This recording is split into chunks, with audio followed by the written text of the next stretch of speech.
আমরা কোরআন দিয়ে আজকে কোরআনের পরিচয় নিব। কোরআনকে জিজ্ঞেস করবো যে কোরআন তুমি তোমার পরিচয় দাও। আমরা কিছু প্রশ্ন করব, দেখবেন কোরআন অবলীলায় উত্তর দিয়ে দিচ্ছে। তো শুরুতে একটা কথা বলে রাখা ভালো, আমরা কিন্তু কোরআনকে আমাদের বাংলাদেশে কোরআন শরীফ বলি। কি বলি?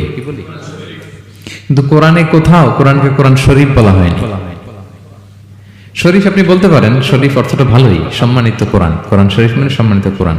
কিন্তু আল্লাহ তাআলা কোরআনকে কোরআন শরীফ কোথাও বলেননি।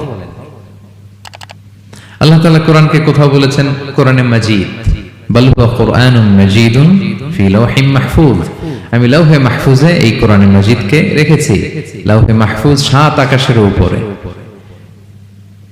তুলুহু মা বাইনাস সামাই ওয়াল আরদ, আকাশ জমিন যত লম্বা লাওহে মাহফুজ ঠিক তত লম্বা। ওয়া আরদুহু মা বাইনাল মাশরিকি ইলাল মাগরিব, পৃথিবীর প্রাচ্য থেকে পাশ্চাত্য যত দূর লাওহে মাহফুজ প্রশস্ততার দিক থেকে ঠিক তত দূর।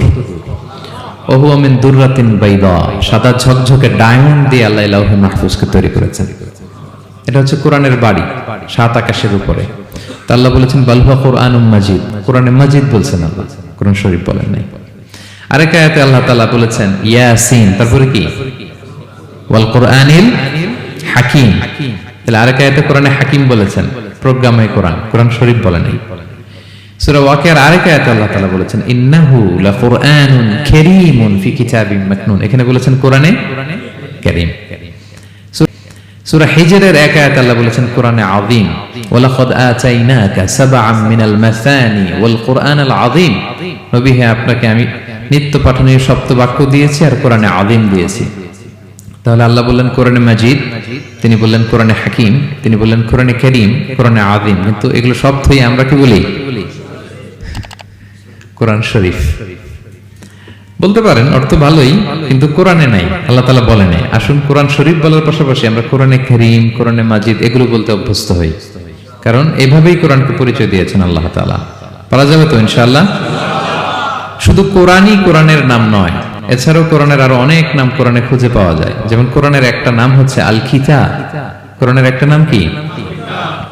আল্লাহ তাআলা বলছেন মা ফাররাতনা ফিল কিতাবি মিন শাই, এই কিতাবে, এই কোরআনে আমি কোনো কিছু বাকি রাখি নাই, সব বলে দিয়েছি।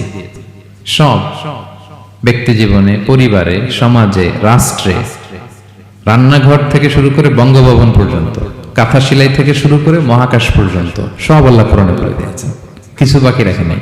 তাহলে কোরআনের একটা নাম আল কিতাব, একটা নাম কি? কোরআনের আরেকটা নাম আল ফুরকান, সত্য মিথ্যার পার্থক্যকারী, the criterion between right and wrong. কোরআন পড়লে বোঝা যায় কোনটা সত্য কোনটা মিথ্যা। আল্লাহ তাআলা বলেন তাবারাকাল্লাযী নাযালাল ফুরকানা আলা আবদিহি লিয়াকুনা লিল আলামিনা নাযীরা, আমি কোরআনকে ফুরকান বানিয়ে পাঠিয়েছি যাতে করে বিশ্বনবী মানুষকে সতর্ক করতে পারেন। তাহলে একটা পেলাম কোরআনের নাম আল কিতাব, এরপরে দ্বিতীয়টা পেলাম আল ফুরকান। কোরআনের একটা নাম হচ্ছে আয-যিকির। আমরা অনেকে মনে করি শুধু সুবহানাল্লাহ, আলহামদুলিল্লাহ এগুলাই জিকির, না, কোরআনটাও একটা জিকির। কোরআনের একটা নাম হচ্ছে জিকির। আল্লাহ তাআলা বলছেন ইন্না নাহনু নাযালনা যিকরা ওয়া ইন্না লাহু লাহাফিযুন, নিশ্চয়ই আমি এই জিকিরকে মানে কোরআনকে নাজিল করেছি, আমি এই কোরআনকে সংরক্ষণ করব। তাহলে কোরআনের একটা নাম পেলাম আল কিতাব, একটা নাম পেলাম আল ফুরকান, একটা নাম পেলাম কি? জিকির। এরকম অনেকগুলো নাম কোরআনের আছে। Be a part of our vision.